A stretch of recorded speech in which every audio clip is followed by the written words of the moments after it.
such an amazing group of people.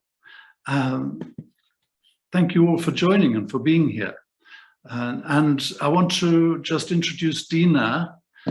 Dina is here with me as a co-host and is going to help to moderate the conversation with picking up on chats and people who want to participate and so on. So thank you very much, Dina, for being part of this. Do you want to say anything? No, just that it's a pleasure to be here, and yeah, so happy to co-host with you, and yeah, looking forward to the questions a bit later. So I understand that you're going to do your presentation, and we're going to listen with beautiful, delicious attention and no interruption while you're doing your presentation, and we'll have questions after. Well, thanks, Dina, and yeah, welcome to everyone and people who are joining at the moment. My name is Mark Turpin, and not really so much a presentation from my side, but I am going to share some thoughts and reflections with you all. And the whole program is scheduled for around an hour and a half, so through till around 6:30 South Africa time. And I will probably take up most of the space for the first hour or so. And then the last half hour, we open up for questions and general discussion, if that's okay. Yeah, welcome. And there are people who are joining from overseas as well, which is really wonderful. People from around the world, Ireland, United States, Germany. Welcome, Klaus, and other people. So very much welcome to this, to all of you. And I want to say at the beginning that anything I say is, nothing is guaranteed to be right. I don't claim complete wisdom or to be correct on many of the thoughts that I'll share. And I'm quite happy to be challenged on some of those thoughts or ideas. I don't think there's a monopoly of wisdom in a situation that we're facing. So all I'm doing is sharing some thoughts, and I'm quite willing to learn and to be proved wrong in some of the ideas that I might share. So we can, in the conversation, explore some of these ideas. The theme for the evening, well, I can see my friend Terry who's just joined, so welcome, Terry. The theme for the evening is the role of leaders, and I see us all as leaders in this context, in peacemaking during a time of war. So that is the theme, and we are hosted by the organizers of the African Leadership Week. The African Leadership Week is taking place in Stellenbosch between 20 and 24 September this year. But from the start, it has been agreed by the organizers that the week is not simply a single event, but that we are going to host a number of discussions and roundtables and continuing events between now and the actual week that takes place in September. So this is part of that focus on leadership this year that the African Leadership Week is hosting. So Dina is very much part of that, with Louise, who may also be joining us during the course of the conversation. So for myself, just to introduce myself and my background, I work as a coach, mediator, part-time lecturer at the Wits Business School, advisor to people in government and the private sector, not always a successful advisor, I have to say. People don't always listen to what I say. And I have a passion for learning, and also a deep interest in conflict and how we can move sometimes out of conflict situations. We have to somehow declare our affiliations at events like this as well. So I do have an affiliation to the Wits Business School, I am a supporter of gun-free South Africa, and also the international campaign against nuclear weapons. So I just declare that in terms of passions that I have, and which influence sometimes my thinking. I do have some indirect experience of war and conflict. And I find this goes back even to my mother, who was in London during the Blitz in the Second World War as a young child, and who was always in her life against war. And that has also carried over into my life as well. When I went to Dublin, and Terry will remember this, in 1974 as a young student, on the 17th of May, it was a Friday evening, there were some bombs that were exploded in Dublin city. 3 car bombs went off. And I was in the city at the time and heard the bombs going off. 30 people were killed and over 300 people were injured. These were loyalist car bombs that were planted by people who came down from Northern Ireland, or the north of Ireland, who planted these car bombs at different parts of the city, all pretty much at the same time they exploded. And I remember seeing people running in all directions simultaneously, running towards each other and away from each other, because nobody knew if there was another bomb that was going off. And one of the things that has stuck with me, and I've heard bombs subsequently, but one of the things that stuck with me at the time is the sound of a car bomb going off in a city. And it is something that, when you hear it, it is unmistakable, and you will never forget the sound of a bomb going off like that. So that was something that really stuck with me as a young person. Later in life, I traveled to Iraq and Afghanistan in post-conflict situations and walked around cities, Basra, flew over the city of Kirkuk in Iraq, and was in Sulaymaniyah in the Kurdish regions when other bombs were going off. And when you see the destruction of cities, then what we see on the television screens at the moment in Mariupol and other places in Ukraine is hauntingly familiar, and it is the same. And I think that's one of the things about war, is that it is the same in many ways. It doesn't change. It's not different.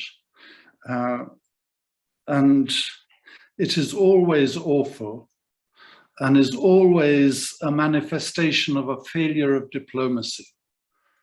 And it was so obvious leading up to this war in Ukraine at the moment that diplomacy, the kind of efforts of diplomacy that were taking place, were doomed to failure because of the lack of understanding, the lack of thinking that went into whatever process was happening. So, and then I want to share this thought,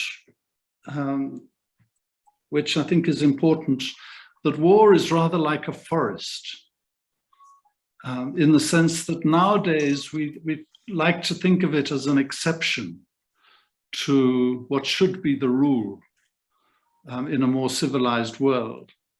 So I think of it as being rather like a forest. When you're in the forest, you can't really see the wood for all the trees that are around.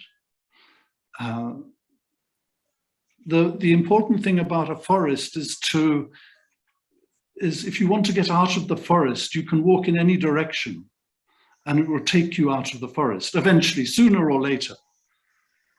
The important thing is to decide not to stay in the forest. So maybe that's my first thought, that if we want to move away from war, we have to decide for peace and then walk in the direction of peace. And that starts to take us out of the forest. And it doesn't matter which direction you go in, as long as we walk away from where we are now. There are some routes that will take a little bit longer and some will get us out more quickly. But the important thing is to decide to move towards peace, all of us. And that's, as I see it, an individual decision that we all have to make, powerless though sometimes we think that we may be in a global context. But I believe that individuals have a choice to make, and that we can make that choice, and that it helps to get us out of the forest of war. So that's very much a first kind of thought that I have. So of course, if we start thinking about war at the moment, very much Ukraine is on our mind because it's in the news the whole time. We also know that it's not the only war that is going on, that there is war in Yemen, Syria, and other places in the Horn of Africa and so on. So this is not the only war. And even though in this war Russia has been the aggressor and in some ways has initiated the war and is conducting it in brutal and terrible ways, there are other wars going on in the world and other countries that also are behaving in brutal ways. Other countries that are responsible for bombing and terrorizing civilian populations.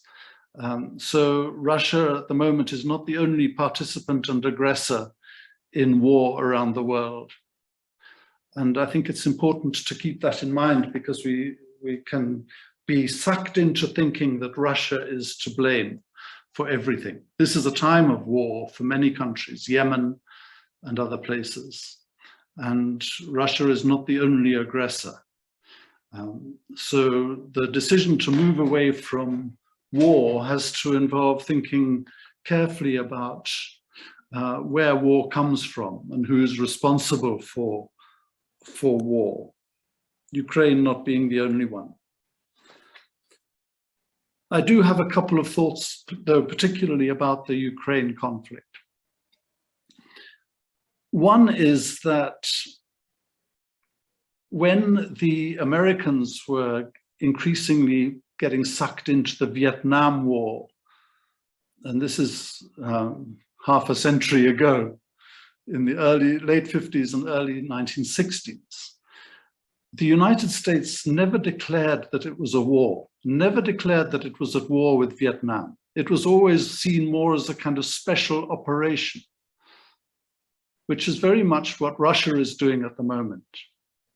So it's not a new thing to go into a country and be at war with the people of that country and call it something different.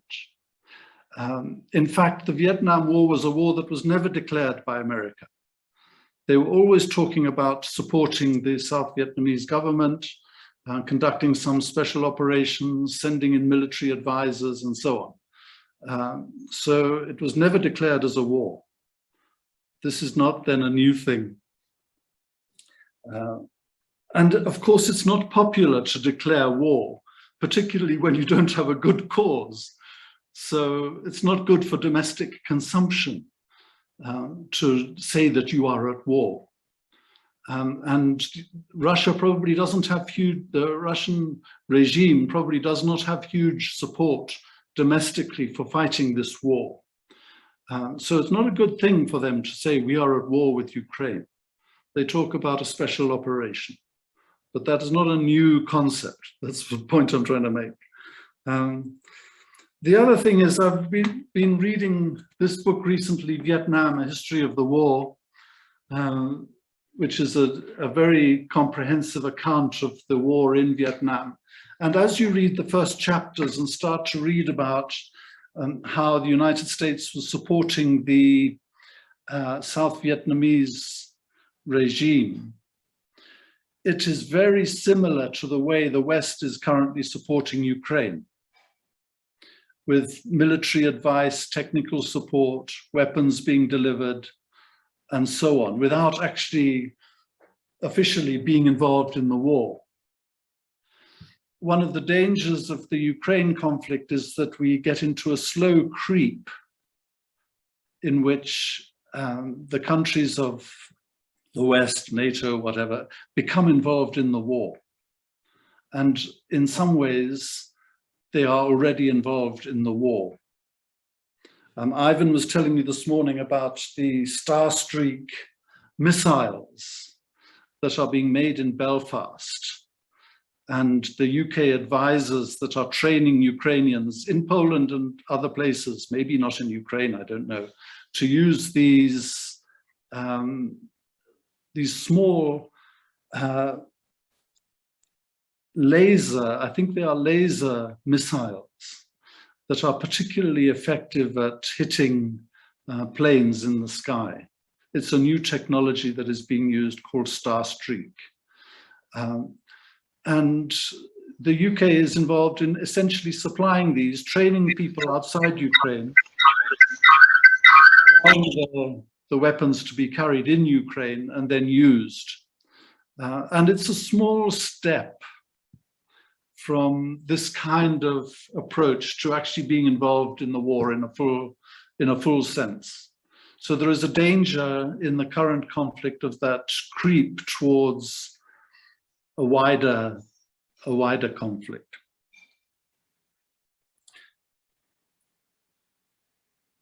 The question of nuclear weapons, I think one of the things that will occur as a result of this conflict is the busting of the myth that nuclear weapons help keep the peace.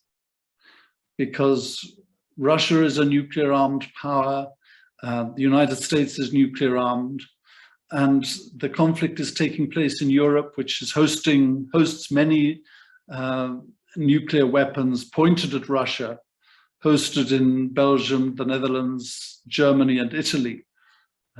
American nuclear weapons hosted in those countries against the wishes of the peoples in those countries. Those nuclear weapons and Russia's nuclear weapons have not managed to deter any conflict. And one of the myths that justified the hosting and the development and the mobilization of nuclear weapons was that it helped to keep the peace. No longer true.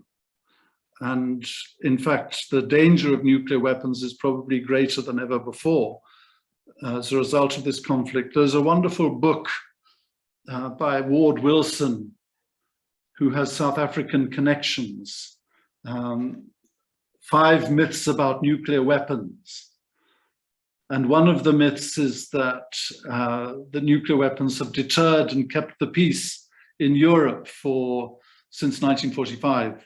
Well, we know that there hasn't been peace in Europe since 1945 anyway, because of the conflict in the Balkans and now the Ukraine as well. So nuclear weapons don't deter conflict. And in fact, one of the other myths that he exposes, interestingly enough, is the myth that it was the hydrogen bomb that ended the Second World War. He and other historians also increasingly say that it wasn't that. It was actually the Russian invasion of the north of Japan that led the Japanese to sue for peace, and not the H-bomb. Japanese cities were bombed to much greater degrees of destruction, actually by conventional bombing, even before the atomic bombs were dropped. And that didn't make Tokyo, for example, was bombed extensively by conventional bombing and suffered much greater destruction than Hiroshima and Nagasaki.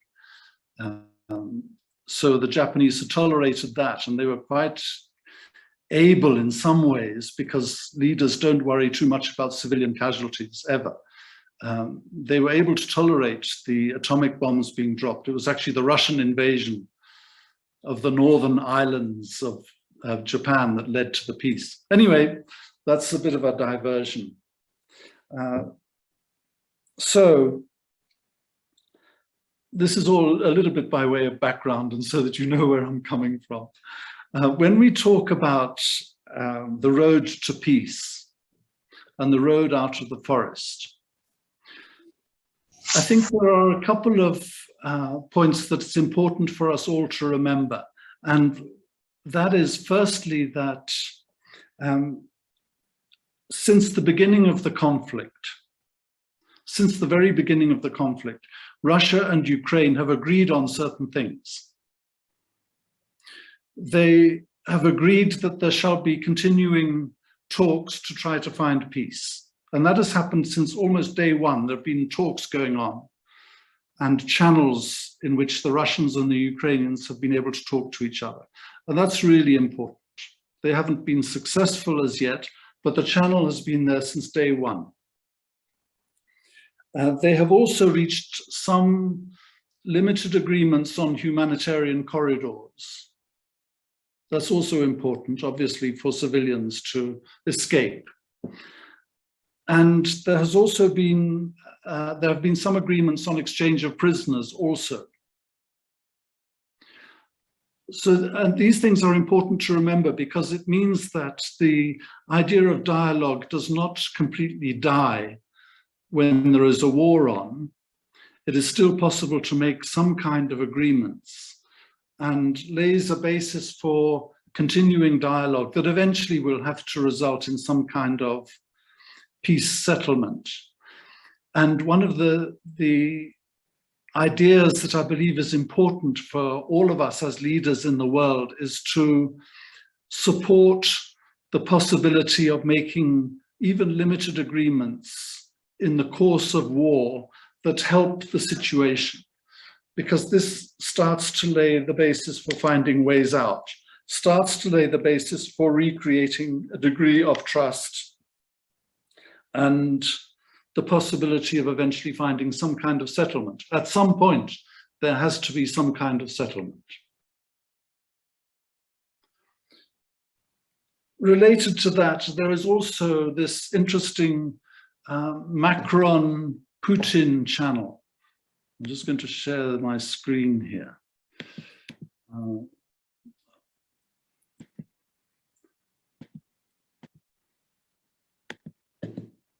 You can see the chair here, probably, the third chair at the table.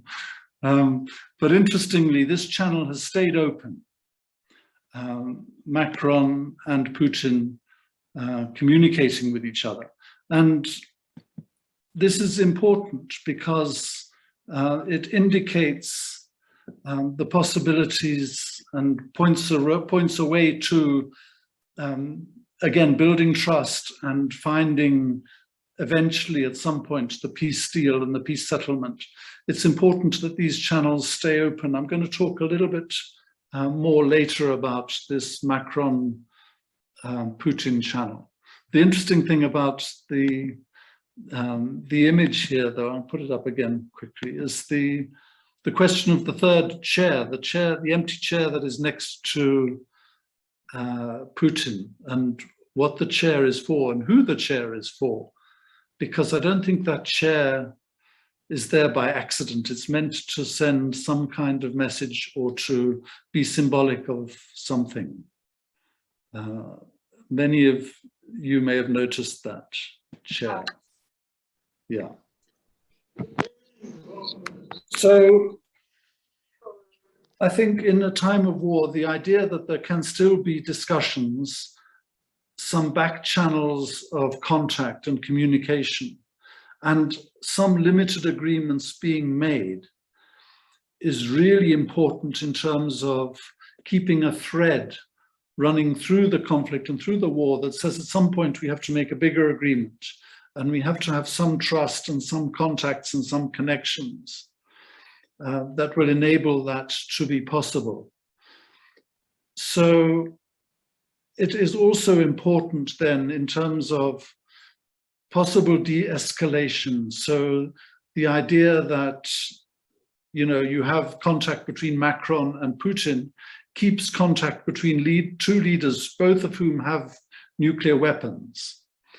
And creates some hope that if things do escalate and get worse, there is a possibility that two people can talk to each other and try to get some kind of de-escalation.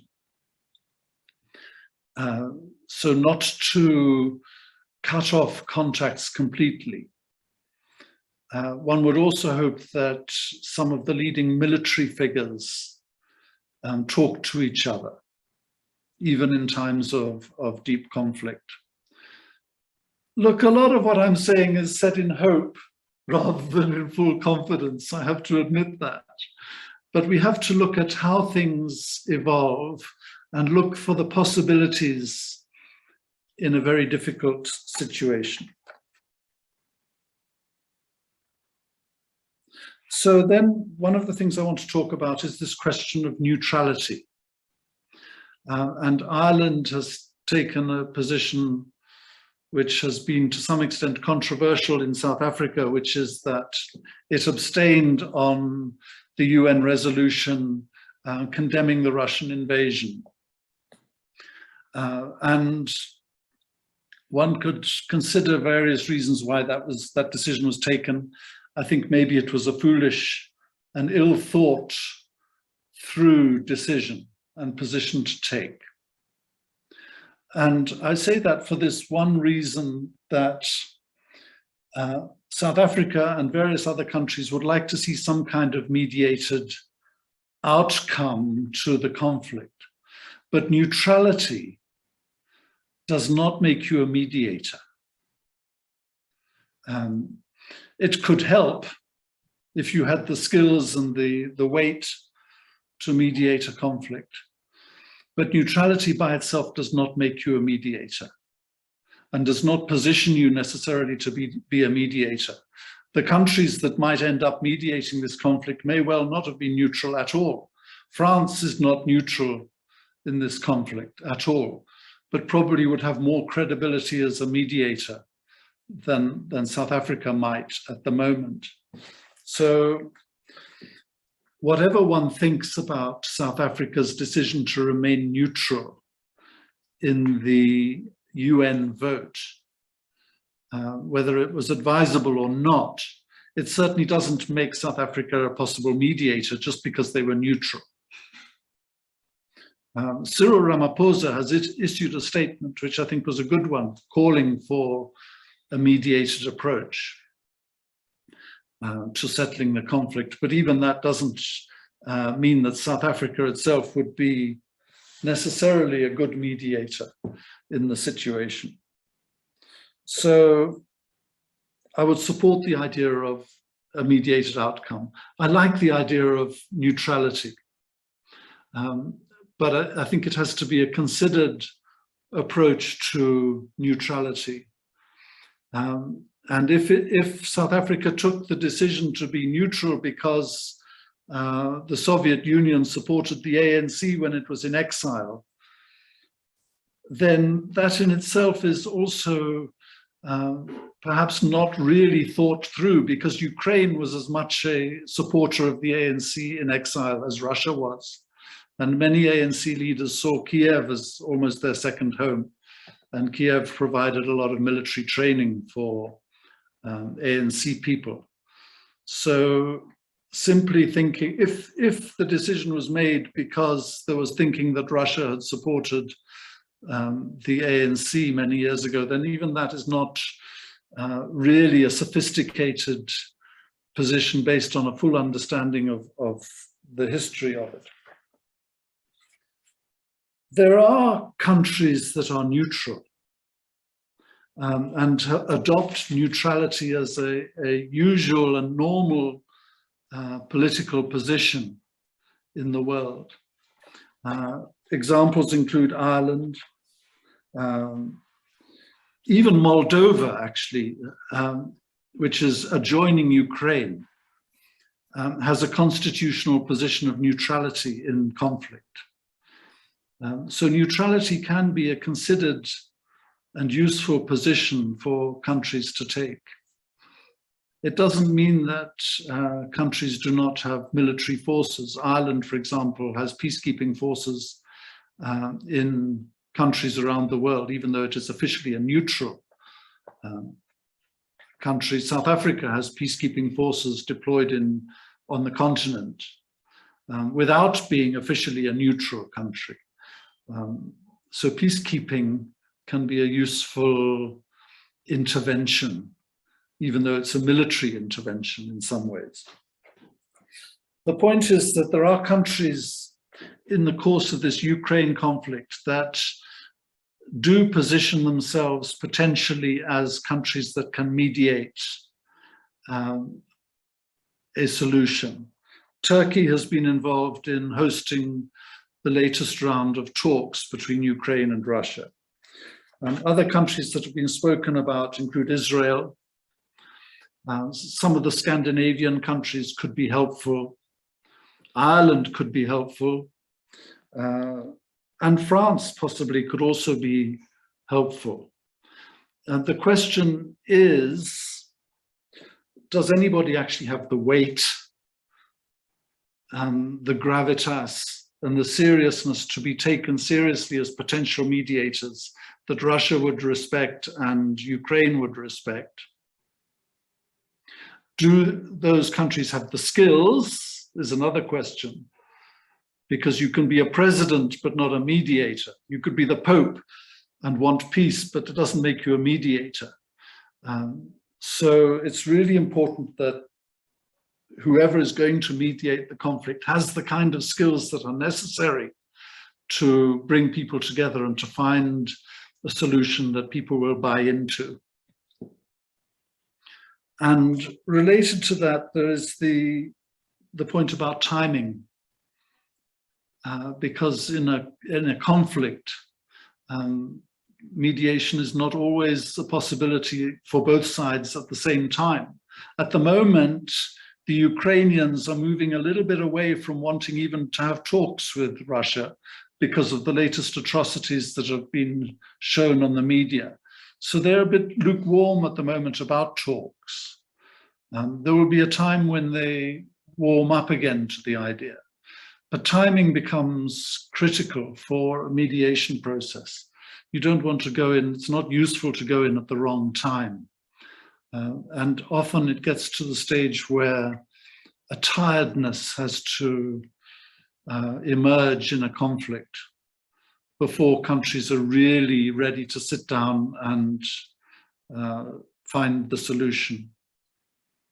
Both sides have to become tired and exhausted, and in some ways, too much killing has to happen, sadly, sometimes before the peace comes. So timing becomes critical, and the skills become very critical to mediate a conflict. At the same time, a lot of thinking is taking place in think tanks and peace institutes and so on around the world around what a peace deal could look like. What are the possibilities for creating peace in a situation such as this? And it does go back in some ways to thinking about the things that went wrong in the diplomatic efforts beforehand. And where more use of skilled mediation could have been very useful.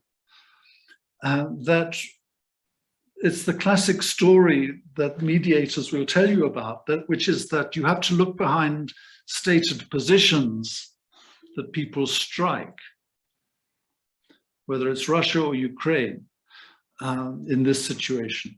Look behind the stated positions of people and try and uncover and surface what the real needs of the different parties are in the conflict. This is a classic approach to mediation. And it has been shown so many times that if you want to get a settlement, you have to move behind the stated positions that people put up front, which often are irreconcilable anyway, and say, what are the real needs of parties? And in the famous book called Getting to Yes, which is produced by people in Harvard, it's the Bible for many mediators. they talk about the settlement that happened between Israel and Egypt after the Six-Day War in 1967. And one of the critical questions was what to do about Sinai, because Sinai was part of Egypt and was occupied by the Israelis in the war. And that had to be dealt with as part of the peace deal. And although Sinai belonged to Egypt, they wanted their sovereignty back, but Israel needed security for itself and did not necessarily want Egyptian troops back on its borders again at the edge of Sinai. So the deal essentially, and I'm summarizing something that was obviously bigger than this, but essentially the deal around Sinai was that Sinai would be returned to Egyptian sovereignty so that Egypt could fly its flag, but that it would become a demilitarized zone. So although it's returned to Egyptian sovereignty, Israel has the security of knowing that there will not be Egyptian tanks on the border. And that was essentially the deal that was done around Sinai. And it's a classic situation of looking behind what people's stated positions are and finding out what the real needs were in the situation for Egypt to say that Sinai is part of Egypt again, and for Israel to feel secure on its border. And looking at it like that in terms of the real needs and not so much the fixed positions enables a deal to be done that will make both sides not 100% happy, but at least a deal that people can live with. And I think the challenge in Ukraine will be to find a deal that everybody can live with. It won't be ideal, but it will be better than the war that's going on at the moment.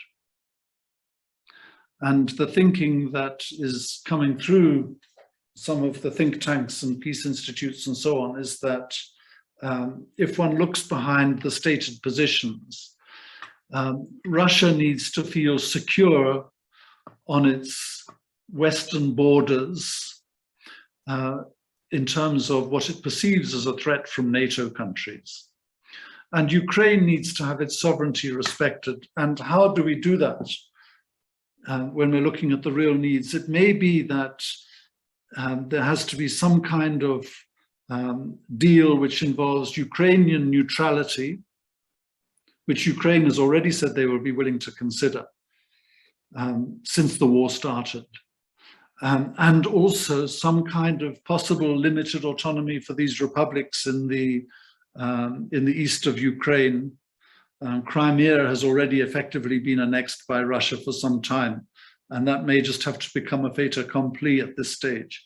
But in there, respecting Russia's need for, as it sees, security from NATO, possibly with Ukrainian neutrality, and obtaining or Ukraine surrendering some kind of limited autonomy for this Donbass region. In there is the possibility of some kind of settlement emerging. There would have to be obviously more than that, but in essence, one could start to see the possibility of a peace settlement that could come about. It's not going to be easy, and nothing will be ideal. There's no question about that, but anything at this stage will probably be better than what is happening at the moment. So I think another role that we can play as leaders in our countries is to think about and support ideas that explore what a peace settlement could look like. That starts to become very valuable, I think. I've just been talking. I don't know if anybody wants to say anything at this point. I've got more to say, but are there any questions or thoughts that anyone would like to have so far? I think you can possibly unmute yourself if you wish.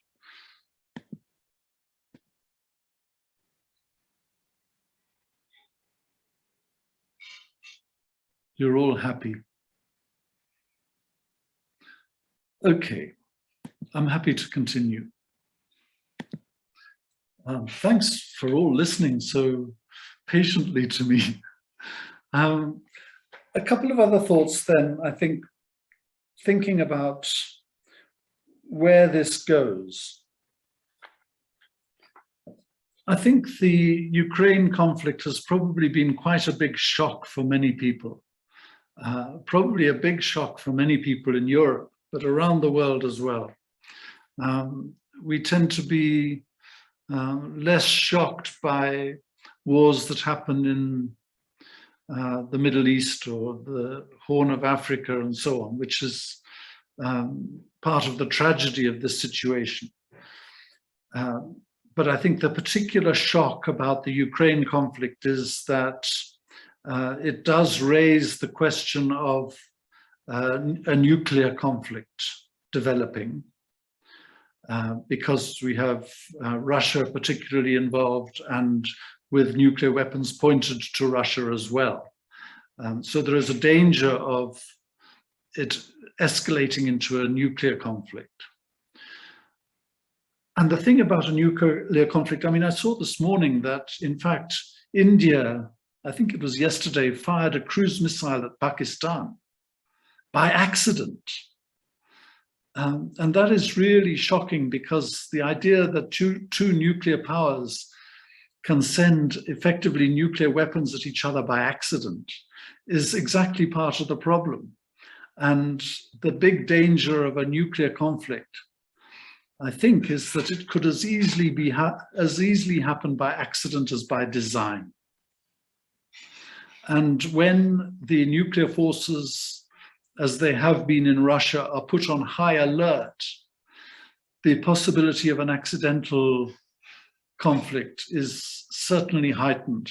And I would not be surprised if nuclear forces in the West, in the United States and in Europe, are also on relatively high alert at the moment.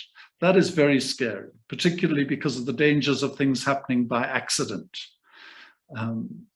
And it only takes one accident to happen for things to go very badly wrong. So a couple of thoughts occur to me as a result of that. One is that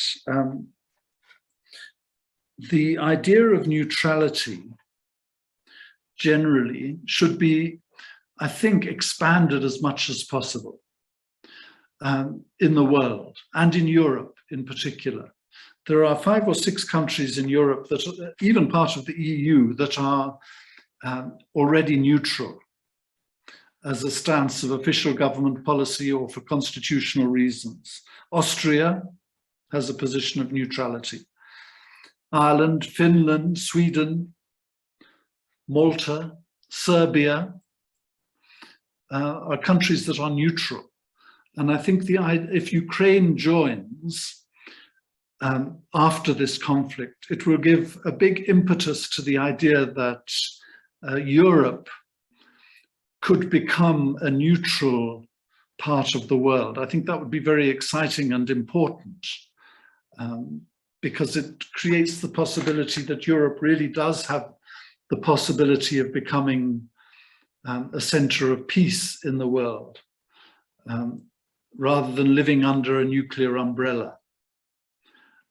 So I think supporting the idea of neutrality can be very useful. Regardless of what I said earlier about being neutral doesn't make you a mediator, still it is good to have neutrality, I think, in the world. And neutrality means avoiding being part of NATO. So if Ukraine decides for neutrality, even as a member of the EU, which it might well become, it would then, by virtue of being neutral, not join NATO, because the countries that I've spoken about are not members of NATO.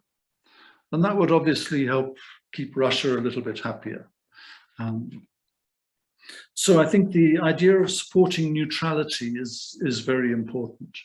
The other idea that has become increasingly important over the last 2 or 3 years, and I think it's more than ever now is that we need to give support and lobby for the Treaty for the Prohibition of Nuclear Weapons. And this treaty was adopted in 2018 as a result of ordinary people and the civil society campaign, international campaign against nuclear weapons, a campaign put up by ordinary people around the world. And that campaign won the Nobel Peace Prize, by the way. And the treaty which it lobbied for and which was adopted by the UN General Assembly has now been ratified by over 60 countries around the world, which makes it part of international law that nuclear weapons technically now are illegal under international law. And that treaty needs to be supported and lobbied for around the world and is gaining a lot of support. There are countries like Belgium, Holland, I mentioned, Germany and Italy that host nuclear weapons in Europe, nuclear weapons positioned there by the United States. And those countries are doing so against the wishes of their people, which those countries, the populations by a large majority don't want those weapons there and would like those countries to sign up to the treaty. So what those European countries are doing at the moment is very much out of sync with the wishes of their own people. So we have to support efforts. Some of them may even become observers to the UN treaty meetings that are taking place in June, very much against the wishes of the United States, which is really angry about this treaty and which is trying to do everything to undermine it. So I think that treaty is a major step forward, ironically, in terms of creating a more peaceful world. And Stephanie, I can see your hand is up. It would be great to hear you. Hi, Mark. Yes. Good day Welcome. from Canada. Yeah. I got brave and I thought I would ask a question following your last invitation. But, you know, what if, I guess you talked about stated positions and what's behind it. I mean, what if really what's behind this is Putin or I guess worse, we talk about Putin, but Russia. It is just about expanding the Russian Empire. So it is, yeah, how do you deal with a conflict like that? Yeah, that's a good question, Stephanie. I think we have to kind of separate out Putin in some ways from what Russia wants to, what Russia and Russian people actually want. So Putin in some ways is a little bit at odds with his own people, I think. But obviously wields enormous power.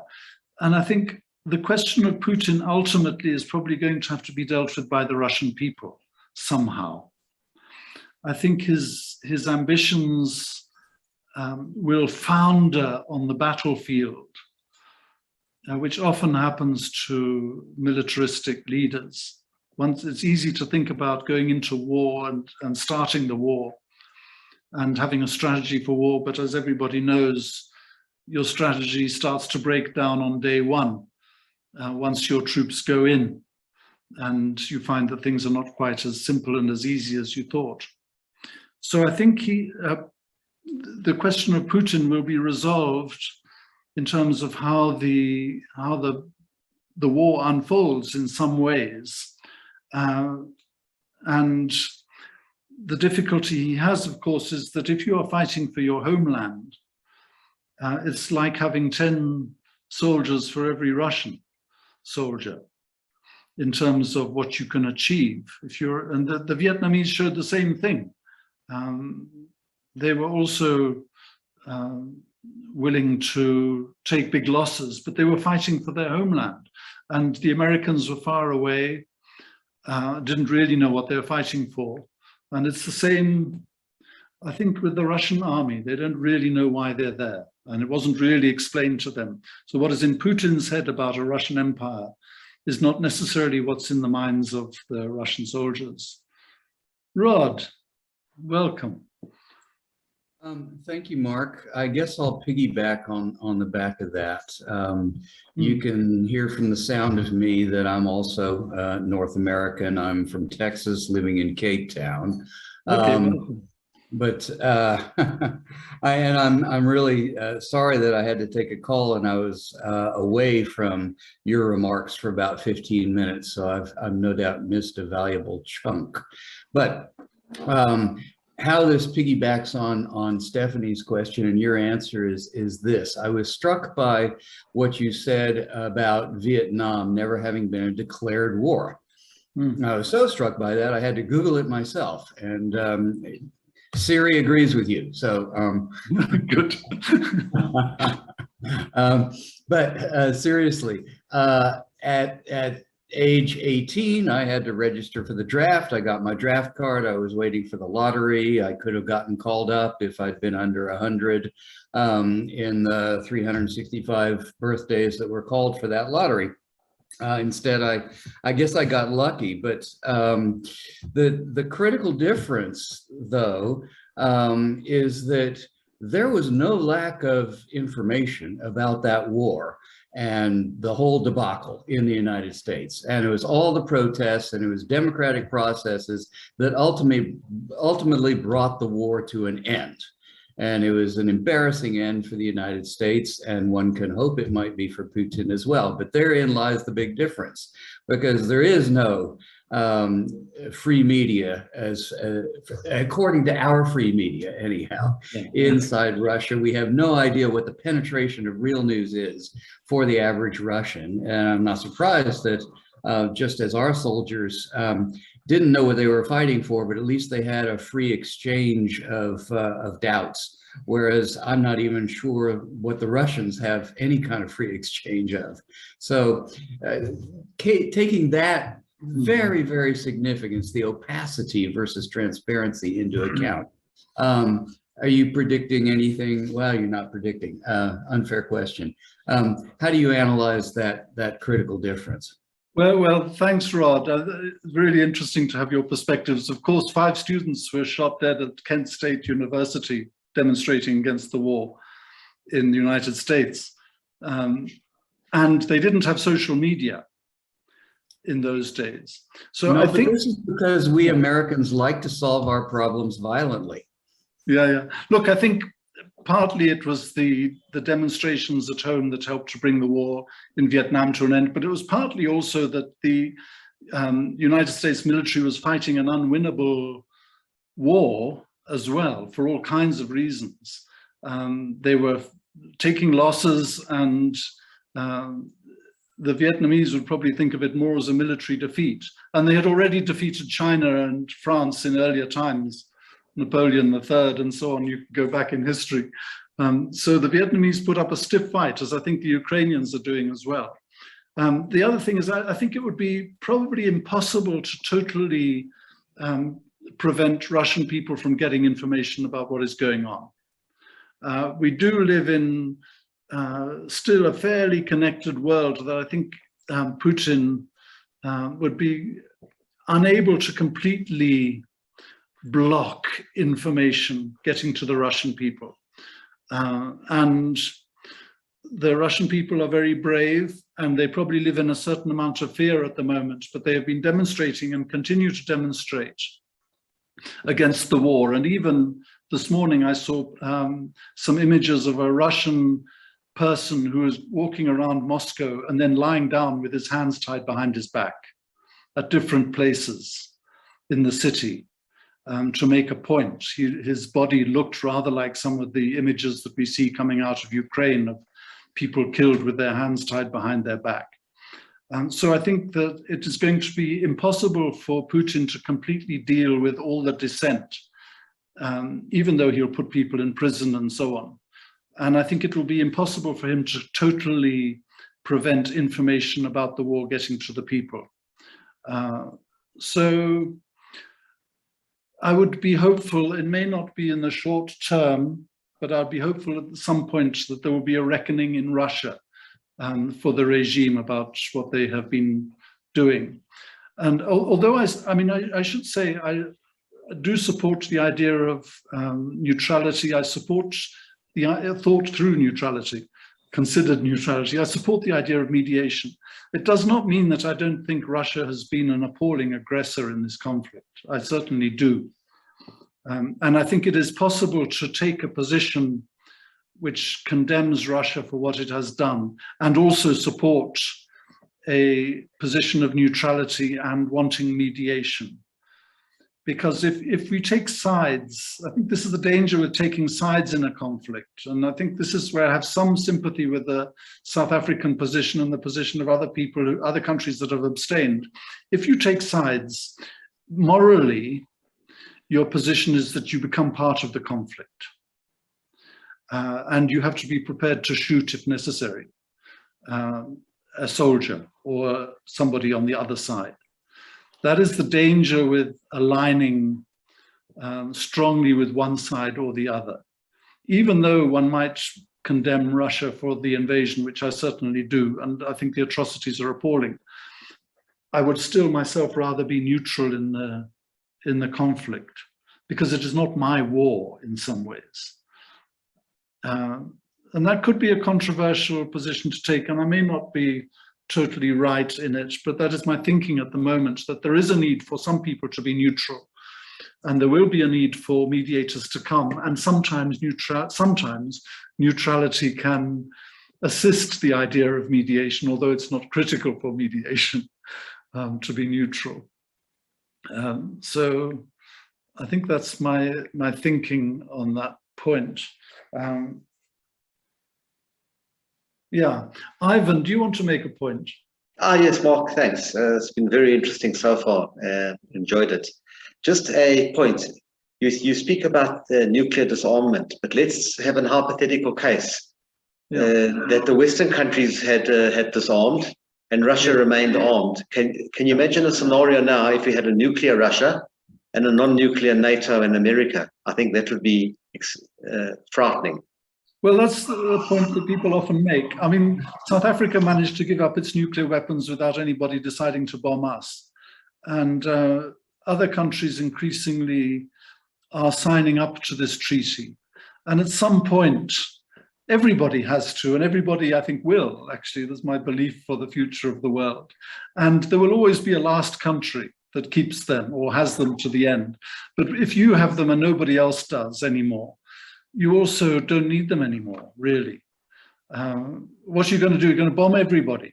No, but I'm just saying in this case now, let's say if we had a situation where you had a nuclear Russia and a non-nuclear NATO, I think it could be devastating, the result, the end result. Yeah, look, any use of nuclear weapons, Ivan, anywhere by anybody is going to be devastating, and probably for everybody. Because the nuclear cloud is not going to only hover over London or New York. Sure, it's a very frightening thought. Straight back over Moscow, you know. So I don't think there's any winners if there's any nuclear activity. Hopefully there's none. And I like the idea that countries increasingly dispose of or stop hosting nuclear weapons on their territory. So, look, nuclear weapons are always bad news. There's no good way to think about them. I don't believe. I can send people more information about this book if it's useful at some point, The 5 Myths of Nuclear Weapons. One of which is that they've kept peace. Another one is that they ended the war in Japan, the end of the Second World War. So anyway, I think the increasingly powerful and increasingly accepted arguments that it's a good idea to stop having anything to do with nuclear weapons. There's maybe a slightly separate point from the war in Ukraine, but I don't think Russia was deterred from the invasion of Ukraine by the fact that nuclear weapons are pointed at Russia. And you know, the other thing about nuclear weapons is in some ways they are very inefficient. If you want to conduct a war and invade a country, it's better to do it with tanks and guns and aircraft. not with nuclear weapons. So they are inefficient and hugely expensive, and nobody wins in some ways. Look, if the Russians really wanted to decapitate Ukraine, all they had to do was send a cruise missile in fact.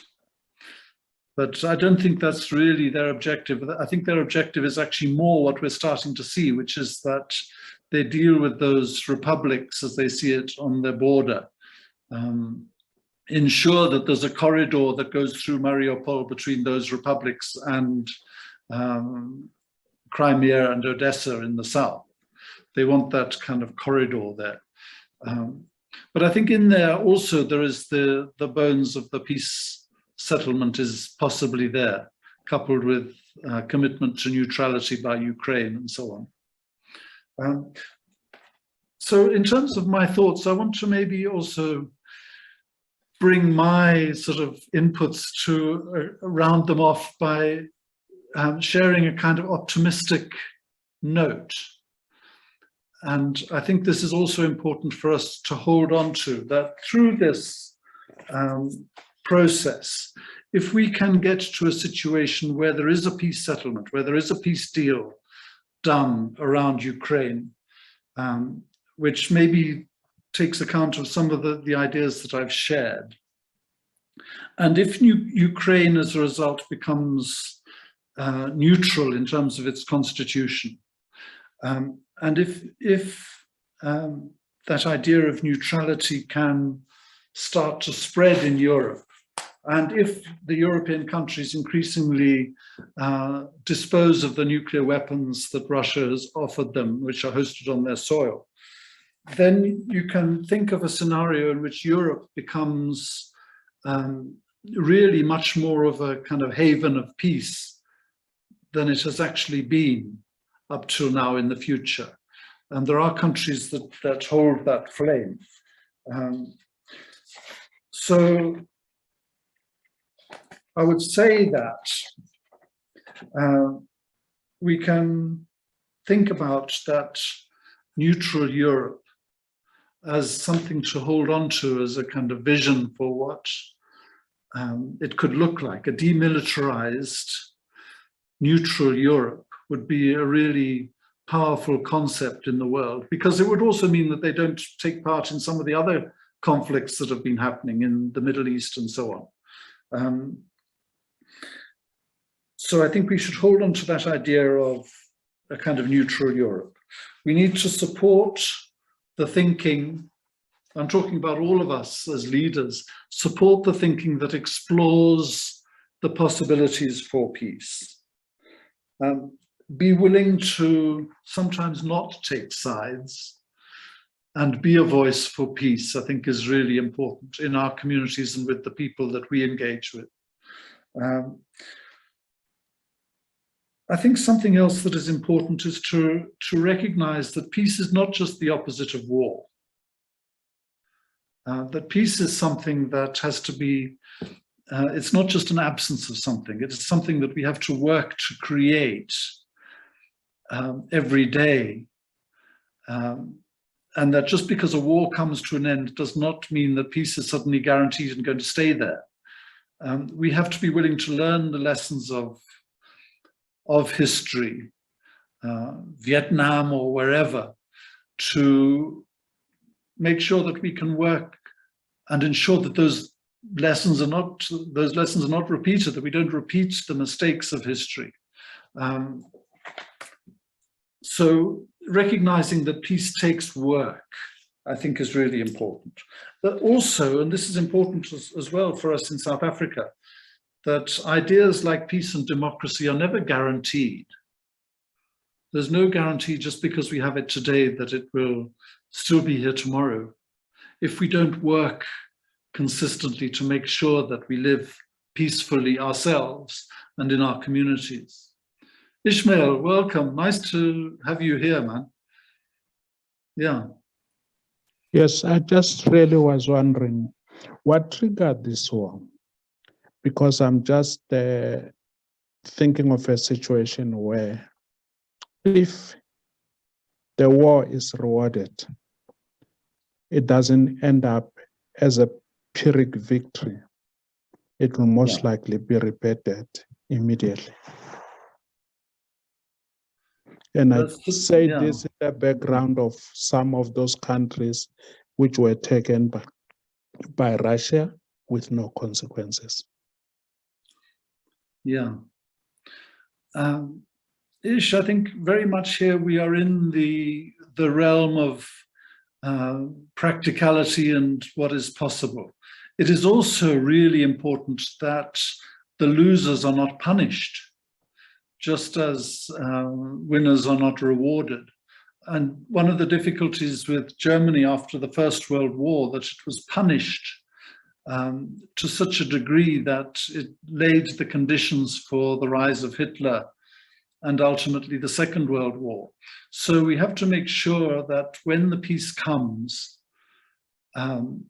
although we don't want to see Russia rewarded, we also have to make sure that it is not punished as a country. I'm talking about, there may be individuals that need to be held to account in different ways, but that we do not punish the country, just as we seek not to reward the country. So I think the art of international diplomacy is going to have to be about finding the balance there between reward and punishment. Russia will have to have some of its concerns addressed in the peace settlement, as will Ukraine. It would have been much better if those had been addressed before the war by smart people, but they were not present and they were not there, sadly. And so the drift to the conflict became almost inevitable from about a month beforehand. It was a one-way street, and nobody, in terms of the rhetoric, and I listened closely to political leaders from many countries, nobody was really counseling strongly against the war. There were many threats, many positions being struck on all sides, and few voices that were calling for a different way forward. Ish, I don't know if that helps, but look, we're not it's not a groovy situation. This is not an easy, and there's no easy way forward. And whatever happens, whatever deal is eventually done, it is not going to be ideal, but it will be better than where we are at the moment. I think that's what I would suggest. Oh, thanks. Yeah. Maybe we should open it up a little bit.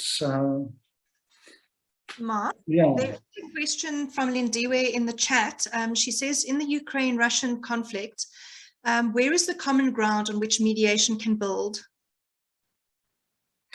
Yeah, that's really good. Thanks, Lindiwe, and nice to have you here as well. I think we have to look to the agreements that have already been struck along the way, which I mentioned earlier, those the peace negotiations that have been happening from day one, the humanitarian corridors that have existed, and the prisoner exchanges that have taken place by agreement between the different sides. All those things are potentially trust building and create the possibility of well, firstly, relationships developing between people who negotiate those agreements, even in a time of war, and it takes skilled mediation to then find ways of looking behind and exploring the real needs of the different countries involved, including the other European countries, Poland and so on, the real needs of countries involved, rather than their fixed stated positions. I think that's the only way. It's the classic mediation route. One of the questions, of course, would be who has to be at the peace talks? Is it just Russia and Ukraine? Who else should be at the peace talks? And that could also be an interesting question to explore. Countries like Moldova, Poland, and others could maybe even Belarus should be involved, because they are on the border and have an allegiance with Russia at the moment. And maybe they're also part of the conflict. That's always an important question as to who are the parties to the conflict, even though they may not be actively fighting in the war with their soldiers, but they could still be parties to the conflict. Lindiwe, I don't know if that helps, but that's my thought. Thank you, Mark. Yeah. Cedric, I think. Yeah. Hi, Cedric. Hi. Gosh, sorry. I just wanted to revert a little bit to what Ish raised, about what triggered the war. And I liked very much the analogy that you drew with Germany after the First World War, because clearly the victors created the conditions for fascism and Hitler to emerge. Now, that's not to say that once Hitler emerges, you don't have to kind of fight him and beat him and win that war. But you could also learn those kinds of lessons about not creating the conditions for the next war. Yeah. And I think, so that's the one part of it. The part that you didn't touch on, which I think is also important, is that I think that in a way you can say that Russia was treated a little bit like that from the time of the collapse of the Soviet Union. And that, the first thing the Americans did was send Jeffrey Sachs, who's now a famous development economist, off to Russia to privatize everything. And the result was both the emergence of the oligarchs and the collapse of the Russian economy, which really did set Russians back a long way. And I think in many ways also laid the grounds for the emergence of a sort of Putin-like strongman to avenge those things. And, those issues of arms in Europe that you raise, I think, are very important because, if you think again of a lesson from history, Americans' reaction to the possibility of Russian nuclear arms 20 kilometers or 40 kilometers from the border on Cuba was actually, we're going to start a nuclear war before we allow it. And so you can sense that Russia might feel a bit uneasy about American weapons a couple of 100 miles away from Moscow. So I just think that one has to, in a sense, have a sense of the global context. None of that excuses what Putin has done in any way. But it is that thing about let's not repeat those lessons in the future. And let's think about creating a lasting peace, not just an absence of war. Thanks, Cedric. And the other thing that was interesting, if you heard Putin's rather mad speech just before, the day before they launched the invasion, I don't know if many of you heard that, but one of the points that he raised, which I didn't have a full understanding of, was that at the time the Soviet Union collapsed, he was saying that Russia was owed lots of money by all the newly independent republics that emerged, and that when those republics became independent, whether on purpose or by design or by encouragement, none of them paid any money to Moscow, which he seemed to be very aggrieved about, and that there was lots of money that was due. And it may be that somehow that also influenced his thinking about wanting to reclaim territory somehow, that maybe he thought was his or that was wrongly taken away or something like that. But maybe there's something there, I don't know, that needs to be properly explored. Anyway, that's for other people to do rather than me. Rod, yes, welcome back again. Well, thank you, Mark. I would like to pick up on the point that you made about neutrality and morality and the South African position.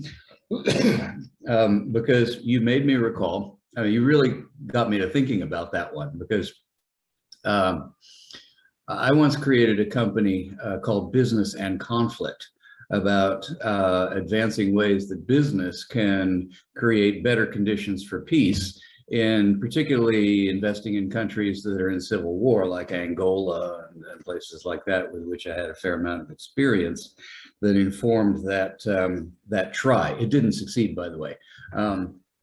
But I remembered that expression born out of the European part of World War II when they said, you know, first they came for the deformed and I didn't say anything, and then they came for the ill and I didn't say anything, then they came for the elderly and didn't say anything, then they came for the Jews and they didn't say anything, now they're coming for me, who will speak up. And so, you know, I'm offsetting that idea to the idea that, well, you're neutral and you don't say anything because you think that's the moral high ground, but silence is also complicity, in the words of Human Rights Watch and Amnesty International and that whole group. Sure. And so I just, as a guest in your country, I don't want this remark to be taken as criticism, but merely concern that I felt chagrin when South Africa showed itself out of step in the United Nations vote on the initial resolution condemning the invasion, because it showed itself at odds with the vast moral position of the rest of the world, but also the rather clumsy way it handled its attempt at introducing a resolution without consulting the Ukrainian delegation, and then didn't even mention Russia. And I think the government ended up with egg on its face. Yeah. And so if there's moral soundness to the government's position, the practicalities of the way it's executing that position don't seem to me to be particularly effective. Sure, I agree with you completely, although of course India also didn't vote, and that they represent a goodly percentage of the world's population, I suppose. But then I don't think the South African position and foreign policy on this issue was thought through in a good way, and I don't think there is a logic behind it. And if some of the thinking behind it was that it would help position South Africa to be a mediator, then certainly I don't think it achieves that. And the opportunity to be a mediator does not disappear because you support one side or the other. In France is a case in point where they keep a line open to Putin, even though they condemn the invasion. So condemning the invasion does not undermine your credibility as a mediator. The ability to mediate and be effective in finding peace depends on other things, not on more fundamentally than a neutral position. A neutral position could be useful in some situations. I think it is important that there are countries sometimes that are neutral in almost any conflict. And it also carries with it a lot of contradictions and dilemmas, the neutral position. Ireland found this during the Second World War. At the end of the Second World War, Ireland as a neutral country signed the Book of Condolences for Adolf Hitler, which is something to ponder in terms of what neutrality can sometimes mean. So I think neutrality can be a useful and considered position in some situations, but it doesn't guarantee you a useful role to play necessarily. And I think the South African vote in that particular case was possibly misguided, I would say, or not thought through sufficiently. Yeah. But I think that it is not necessarily incumbent either on every country to have to take sides necessarily. And sometimes it is useful not to take sides, even though one might condemn, in this case, Russia for invading Ukraine. Look, in war, many things go out of the window. And the Ukraine soldiers have not been 100% blameless. They kneecapped a whole load of Russian prisoners the other day. Didn't make much news in the West, although I heard it from a Western news source. But if you kneecap 30 Russian soldiers, that means they will never walk again. And that, if they are prisoners, that is also a war crime. So once war starts, it's very difficult to simply believe that one side is totally blameless and the other one is the only one that is blameworthy. Terry, hi, welcome. Nice to have you here. Hi, Mark. Very much, yeah, for offering this forum for really interesting ideas moving around here. I'd be interested to know your view on China at the moment and how they're positioning themselves. And also in conjunction with that, America, where at the moment, okay, under Biden, we know what their position seems to be. But thinking about your idea of timing, about mediation and whose power or whose weight is at the table. Yeah. And think about if things change in America, being so volatile, and if the Republicans take control, especially with some of the right-wing people supporting Putin. And I'm just wondering how all those moving pieces appear to you from your position, Mark. Yeah, thanks, Terry. Look, I think China, and this may be where the question of timing becomes critical. China would have weight in many ways if they were to decide to position themselves as helping to resolve the conflict. They have economic weight, political weight. They are stable, for better or for worse, in a way that the United States government may not be in quite the same way. I think China would have weight. They would probably need support from other countries. But if China, for instance, Turkey and one or two other countries said, we are going to be the arbiters might be useful, and the mediators in a peace deal, they could be very useful. I think they haven't been strongly supporting Russia. They also haven't strongly condemned Russia. So they've a little bit been waiting to see what happens. Look, they have their own interests to think about in terms of the conflict with Taiwan. So they've probably been watching very closely what happens in Ukraine. And maybe they could play a role. I think America, and this is why I was thinking earlier about the value of a neutral Europe. I think America as the center of empire, those days may be moving, we may be moving beyond that. Yeah, I think that's what I'd say about America. I don't know if that's helpful, but I think their days as the center of empire may be coming to an end. Yeah. They've got their own domestic issues to deal with, I think. Bernard, hi, man. Hey, Mark. If you could go back 20 years to the time where Ukraine had to decide whether to disband the nuclear weapons they got or they inherited from the Soviet Union, how would you have advised them, knowing what you know now? That's, yeah, hindsight, Bernard. I would tell them to get rid of their nuclear weapons. And I would say the same to everybody. So I wouldn't single out Ukraine. But look, I don't think, even if there were still nuclear weapons in Ukraine, I don't know who they would be pointed at. But even if they were pointed at Russia, I don't think that would have made a difference to Putin's ambitions. Ukraine has in recent years, in terms of its foreign policy, aligned itself much more with the West. It has also refused, up until now, at least, to sign. They weren't even part of the negotiations on the nuclear weapons treaty.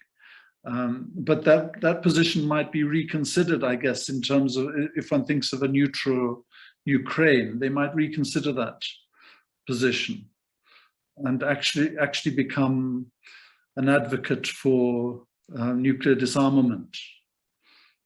I don't think they've got anything to lose by taking that position. Cedric, are you still coming back in?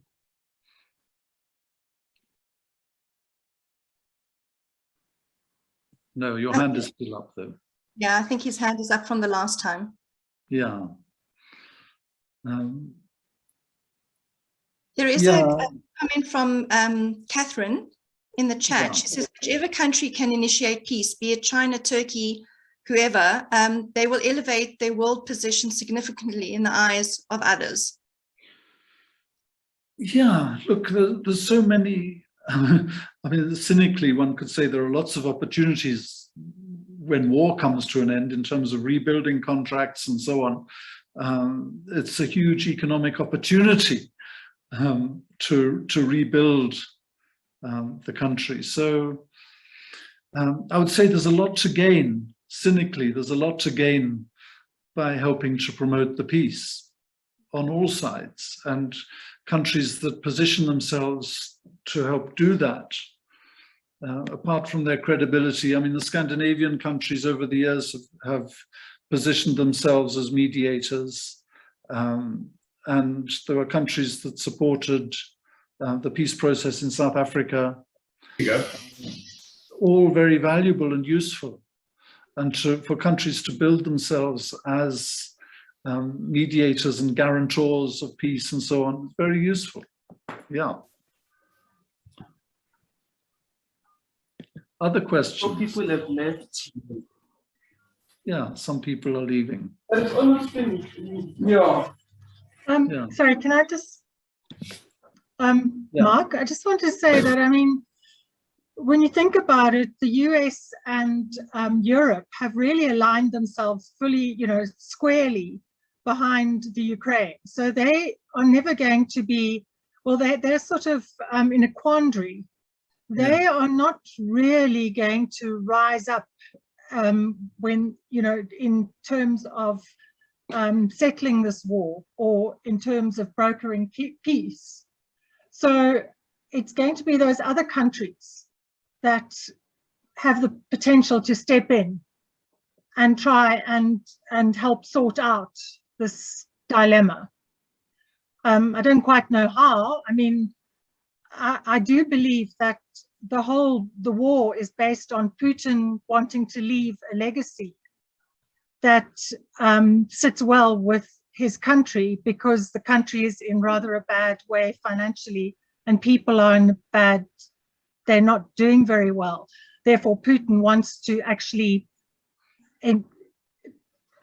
expand Russia to its former glory. I mean, that's all that it's all about.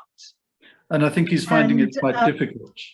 And I don't quite know how that can be stopped, unless, I mean, maybe he will be happy with just those, you know, Crimea and a couple of eastern portions of the Ukraine, but he's going to have to take, there'll have to be something that really hammers him to go back. Otherwise, I don't know how it's going to end. Part of the role of mediation has to be to create that golden bridge for people to walk back across and say that they got what they wanted all the time, even if they lose the war. So that's the skillful diplomatic process that has to take place. Look, the UK has been and continues to be very militaristic in terms of how they approach the conflict, wanting to get their arms. And it's nice that some of them are coming from Belfast, maybe, wanting to get their arms into Ukraine as quickly as possible. And but they're really, the UK is a little bit at odds now from the rest of the EU in terms of thinking about these things. They're really aligning themselves much more with the United States. The United States, at the end of the day, I think they'll probably put their hand up for whatever peace deal comes along, and may not be particularly involved in helping to create it.